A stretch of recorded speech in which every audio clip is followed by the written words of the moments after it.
Hey guys, it's Short Side Wresters. I am No Sleeves 12, and on today's episode, we are going to discuss the All-Star results for Huts and one of the craziest runs in esports so far for NHL. We're going to recap the Washington Capitals' third qualifier. Let's jump right into it. Let's begin with the All-Star event recap, I guess. So, in the skills competition on Friday, there was a few surprise winners. John Carlson had to be one on the market right before the event. You could get him for about 200K, far and away the lowest among those guys. My pick for the hardest shot competition, Seth Jones, when he ripped off his first shot, it was like 99.8. I was feeling super confident, but Carlson absolutely destroyed that. Bumping his card up to a 90 overall, but his slap shot accuracy and power both getting boosted to 90, which is key. That's extremely valuable. But the problem with his card is that is much lower speed, 93 acceleration, 92 agility, 93 speed. Now he does have the speed synergy. And his wrist shot is pretty trash, but again, you're probably not going to use a wrist shot from your defenseman very often. He is right-handed and gigantic. He's going for under 400K. The thing I gotta mention about the All-Star cards is that there was the potential to absolutely ruin the market if a few guys specifically scored like 4 or 5 goals. But it seemed like either they did their homework or got lucky because all of the cards, even the ones that got boosted by 4 at the which is the most and highest upgrade, it's not groundbreaking because all of their stats seem to kind of add up and even out. And Carlson specifically, like I said, he only got boosted up 1 overall, but his slap shot power and accuracy is now 99, but his speed is just is very slow. He's like an even slower Brian Leach. So he is a very good card again if you're looking for a good defenseman. Seth Jones scored 2 goals, so he's actually a 91. But unfortunately, because he didn't win that skills competition, his slap shot power and accuracy is 83 and 89 and only a 96 speed. So it was unfortunate to see him lose that because I thought, oh man, it would have been such a good call. But these cards overall pretty cheap still. I mean, Sidney Crosby won the MVP, had a great game. He got boosted to a 93 and had 5 synergies added. He now has Dangler Zone, Pocket Passer, BU face and 2 to face-off master as well.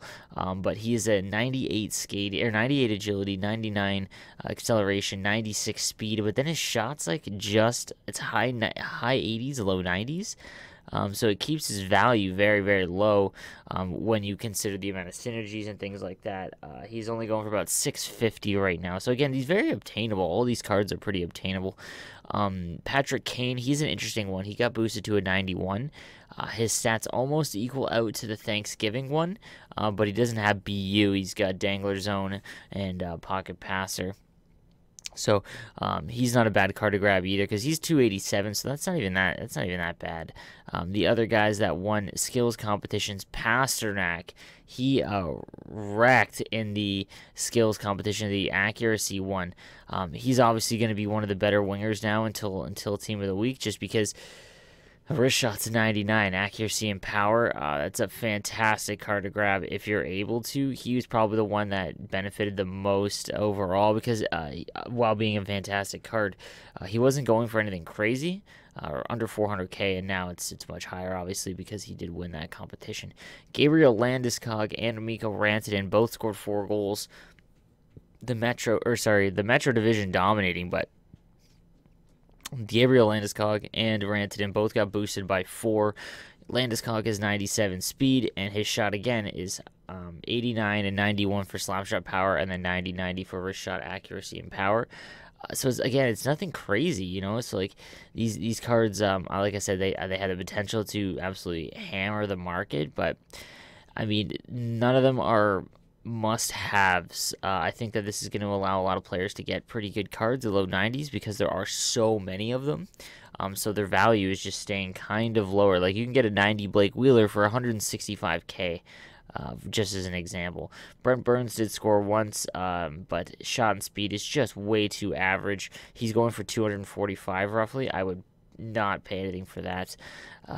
Jack Eichel scored once. His 97 speed and accuracy, again, all the slap shots and wrist shots, other than the guys that won competitions, are right around 90, which is which is kind of a good thing when you think about it. Johnny Gaudreau did win the puck handling competition, so his deking is a 99, his puck control is a 99, and his poise is a 99, to go along with the fact that his agility, acceleration, and speed was already 99. His shot's a little lacking, though. I mean, he's going to be a winger, so his wrist shot power is a 90, accuracy is a 90, but his power is an 87. 240 roughly gets you Gaudreau, and I've actually seen him as low as about 215. So I mean, guys, these cards didn't break the market, which was, great to see. Henrik Lundqvist put on a show. He got boosted to a 91, obviously, because the Metro won, along with in Holtby. These cards are nothing crazy. I mean, Henrik Lundqvist did win Save the Streak. That was a cool moment. So it boosted his shot recovery, rebound to 99, as well as his endurance. But he's just he's not a very giant goalie, so I don't think he's going to be very popular. He's going for like 250 to 300K right now. I'd pass on that. There's other goalies that I would go out and grab. And then Holtby's a 91 now. He's a little bit bigger, and he's going for under 200. So it's just something to think about. McDavid won fastest skater, so it only boosted his endurance and his balance, I believe, because he already had 99 speed. I mentioned that before the All-Star game, is that there was no point going after the 99 speed guys that were in the skills competition, just because they were already 99. Their boost they needed to score a lot of goals. So anyone that invested a lot of money in Connor McDavid probably lost quite a bit. I mean, he's going for like 250. He was going for like 500, or in between 400 and 500 before the event. Elias Pettersson had a huge disappointment. He didn't win any of the skills competitions. He does have 99 speed, but his shot, and he didn't get any upgrades. He didn't score, so he's stuck at an 89. I lost quite a bit of money on him. I sold him for like 200K, bought him for 4. So that was a big kick right there. Ryan O'Reilly scored 2 goals. He got boosted to a 91, 94 speed, 88 slap shot though. So, do that with what you want. David Pastrnak not scoring, kept his card at an 89. His speed's an 86, but again, that slap shot power and accuracy, the wrist shot power and accuracy boosted to 99, and the accuracy is a 99 for the slap shot. I mean, you can get him for 369 right now, and that's going to be one of the better wingers you're going to have, just because of that. You'll be able to come down the wing and just rip that wrist shot. So, guys, it was a very, very cool event. I loved the fact that it definitely made me want to watch for the first time in a long time, just because they kind of made it like fantasy hockey. So I loved it. I wasn't able to call anyone's correctly. The Seth Jones pick I had for hardest shot, well, it looked like okay after the first shot. John Carlson absolutely destroyed. And then Joe Pavelski didn't score. Brent Burns did, but too slow. And then Carlson did, but again, his shot's just too low. So if you're looking to pick any of these guys up, Pastrnak would be one, just because of that 99 wrist shot accuracy and power. I would stay away from Landeskog and Rantanen. They're just they're under 400K, but they are 93. It's just they didn't really have high stats. Just kind of made it mediocre. Now, Rantanen, I will say, is a 98 speed, and then his shot's all over 90, just a little bit. So if you're going to pick up one of the two, it would be him, but he's going for over 500K right now. So, again, just watch for that. So, moving on to the Washington Capitals third qualifier event. So this is the third weekend in a row that the Washington Capitals have held the qualifier. The winner of the winner's bracket, winner of the loser's bracket would book their ticket to Washington, paid travel to play in the 8-person LAN event. So we've already had Finland's Eki and Finland's Mr. Nipsely, Sweden's Ekin, Canadian Regs, and that was it so far. So there's been 3 Euros and 1 Canadian. Now this week, again, those players, since they've already qualified, aren't in the tournament. So as it goes along, the top-tiered guys will not be there. So you're going to see a lot lesser-known guys. And this week was definitely no different in that event. So in the top 32 specifically, there was 12 in the winner's bracket round that were new, that were not ever in the top 32 prior to this week.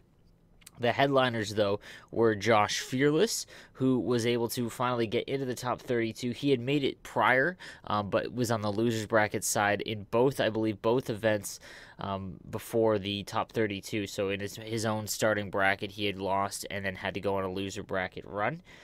So it was good to see him finally pull out in the winners bracket, clutch it up, and make the winners bracket top 32. Now, the other big one that was there was Top Shelf Cookie, an American, and then Duomi, who had also made it before from Finland, I believe.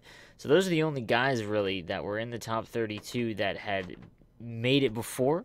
There was a lot of lesser-known guys, like I said, Grabner, Shafak, T-Muse, Fool X90, the Canadian GWC representative from last year. He did make the top 32 in the winners bracket. Niepi from Finland, Alimi, BR, who did very well in the Leafs qualifier, and he's done very well this weekend recently. Solani, Tibananti, and then in the bottom, the last game was Saphir Snipes Gold against Playmaker, and I kind of want to discuss Playmaker for a second. So he was one of, if not the most hyped Finn player, even more than Eki in some circles. He had missed the first qualifier, and then the second qualifier for Washington last week. He kind of had a disappointing run. He ran into some connection rough games and was outed pretty early on before the top 32 at all. So this week was the first kind of real run he had. Now, he absolutely destroyed his competition on way to the winners bracket top 32. He beat God of Christ, who's a very good NA player. And then to make the top 32 winners bracket, he took out Junior Pens in a very, very impressive game. And then one of the bigger disappointments so far was a few of the biggies that had lost early. Mivian's lost his first game and then ended up losing to John Wayne in the losers bracket final. So 2 tough games early on. He did lose to Larkin. So he was outed pretty early, which was kind of disappointing to see. And then Junior Pens, this is the first weekend he did not make the Capitals top 32. He was outed in the game to go to the top 32. So a couple of early exits for them. Now, Plee, though, he had a crazy run. So he took out Junior Pens in the top 32. He took out a very, very good player in Saphir and then beat... Actually, I don't want to get ahead of myself here because this is where it gets insane. So in the second round, so we've got 1, 2, 3, 4, 5, 6, 7, 8 guys left in the winners bracket, so they haven't lost yet, okay? Basically, you need to win 4 games in the winners bracket top 32 to make it to the finals, to make it to the LAN. So after the first round of the winners bracket top 32, okay, Kesso was knocked, so he was one of the North Americans left. He was knocked by T-Muse. Josh beat Fool to move on, and then he beat Duomi, who's another Finn, and then Niepi and Solani and Tibananti and Playmaker were the other games. So there was only 2 North Americans in the top winners bracket compared to 4 European players. So again, if you've been following, there's a big kind of rivalry between the Finns and North Americans because there hasn't been many events as to who is better. So in this event specifically, T-Muse was able to beat Kesso in the winners bracket quarterfinals, and he moved on to face Josh. So that meant 1 less North American in the top. And then Josh beat Duomi to move on. And then Niepi beat Solani, and Playmaker beat TB Nancy to move on. So him and Niepi were the semifinals. So it was 1 North American against 3 Finns, essentially. But the finals ended up being Josh versus Playmaker in one of the crazier games in the tournament. Josh got up 5-1 in this game. Plee came back and missed the game-tying goal with 5 seconds left on a wide-open shot. It was a cross-ice pass. Ovechkin caught it on his forehand, not on his offhand, and just missed the post by like 3 inches. The replay was crazy, and he scored 3 straight to make it a game. It was a crazy showing, but Plee did fantastic this weekend. Again, he was extremely impressive, but I want to get into the real storyline so far. So, Josh made the winners bracket final, but after that, the losers bracket final was where the real story was. So, you had to win. Let's talk specifically Kesso, who made it to the second round of the winners bracket. To make it to the finals and make it an all-North American qualifier, Josh is from Canada. He had already qualified earlier. So the losers bracket, Kesso was the only guy left against 9 European players for the second losers round spot. So whoever wins the losers final moves on to join Josh as the 6th qualifier for the Washington LAN event. It was Kesso versus 9 different European players. And let me tell you, I was calling all of these games, and they were all most of them were close. And he took out Darkish, and then beat Duomi, and then took out Niepi, and then that set up the losers semifinal against T-Muse, who had previously beaten him. But what was more insane was when he won that and went up against Plee. Now, again, Plee is one of the most heavily favored Finn players, and extremely good, and we got to see how good he was this weekend. And in that game, Plee got up 3-0. But here goes Kesso with North America on his shoulders. Ends up tying it up late in the game and then scores before the end of regulation to win the losers bracket final and make it an all North American qualification. It was one of the best weekends for pro NHL 19 that I had watched. Now, the first weekend had Eki versus Ekin. Everyone watched that game. It was nuts. And then the last week was about Regs' breakout. And this week is 100% about Kesso's run through the losers bracket to survive and outlast 9 different Euro players. And then to beat Plee the way he did by coming back being down 3-0 when it looked like it was going to be a runaway train. It was awesome to see, and now we have an even slate of Europeans versus North Americans so far in the LAN with 1 qualifier to go, and it has been great so far, and I couldn't be more stoked for next weekend to see who can pull it off. Now I'm going to discuss the Winnipeg event that also went on, as well as some other things like the Detroit event. So it was a busy weekend in eSports, so we're definitely going to cover that. But that does it for today's podcast, guys. Let me know what you thought in the comments section below. Please subscribe to my YouTube channel. It would mean a lot. And then if you want to check it out on Spotify, you can. I don't want to rip your data apart. So, guys, you have a great one, and I will see you guys tomorrow morning.